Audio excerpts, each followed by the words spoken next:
The question is, why have the Chinese chosen this particular time to move?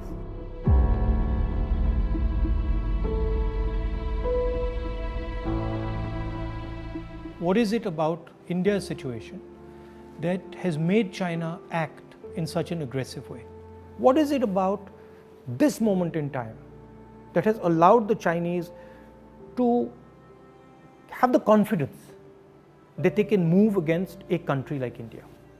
And to understand that, you have to go into multiple spaces.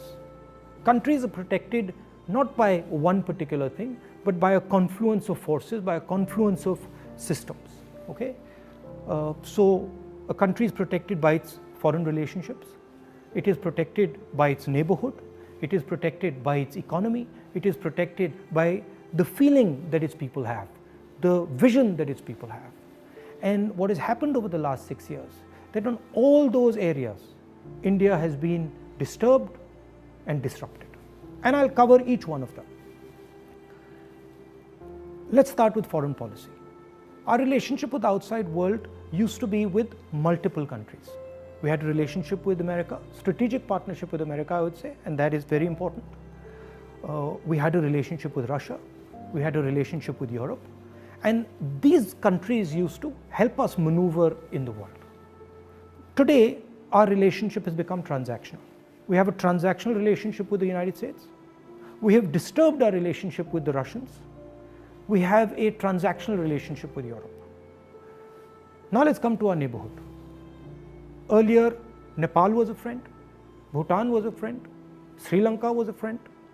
Our neighborhood, other than Pakistan, was working with India and saw itself as being partnered with India. Today, Nepal is angry with us. If you go to Nepal and you speak to the Nepali people, they are furious with what has happened. Sri Lankans have given a port to the Chinese. Maldives is disturbed. Bhutan is disturbed. So we have disrupted our foreign partners, we've disrupted our neighborhood. Now let's come to the economy. Our pride, something that India used to go to the rest of the world and talk about, boast about.